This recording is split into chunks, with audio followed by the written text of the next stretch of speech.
कि कथा को 7 दिन सुनना चाहिए स्नान ध्यान करके। वैसे तो कथा श्रवण करने के लिए उपवास रख के सुननी चाहिए। कितने लोग उपवास रख रहे हैं? हाथ खड़ा करें।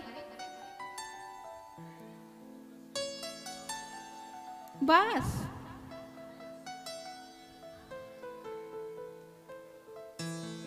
तभी तो कहते हैं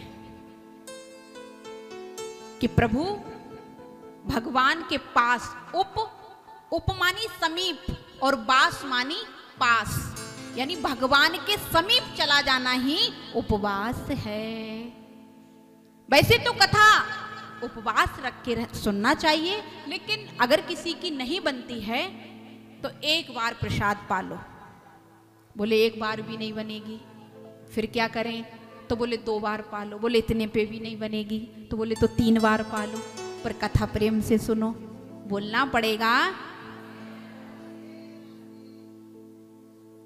कहते हैं प्रभु फिर भी तुमने बता दिया, लेकिन हमारे गुजरात के एक संत हैं डोगरे जी महाराज, अब तो वो देह साकेत वासी हो गए, लेकिन हमेशा दलिया को खाकर के कथा सुनाया करते थे।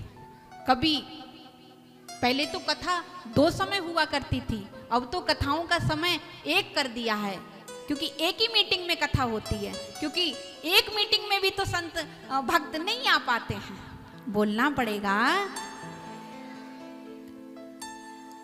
लेकिन भोजन चाहे 1 बार करो 2 बार करो, लेकिन कथा प्रेम से सुनो।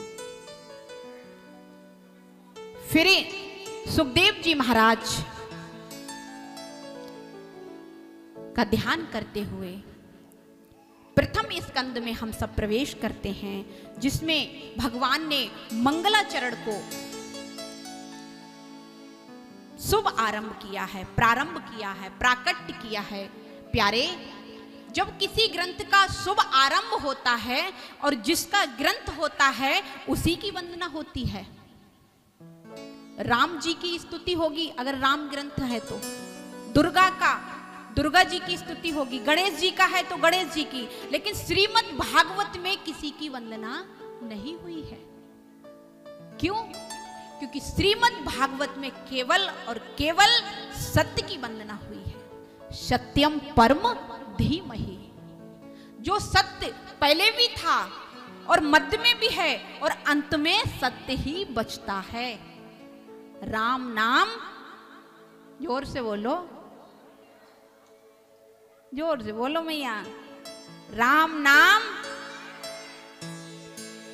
तो सत्य ही बचता है। इसलिए वेद व्यास जी ने सत्य की वंदना की है। परम धीमहि सत्यम।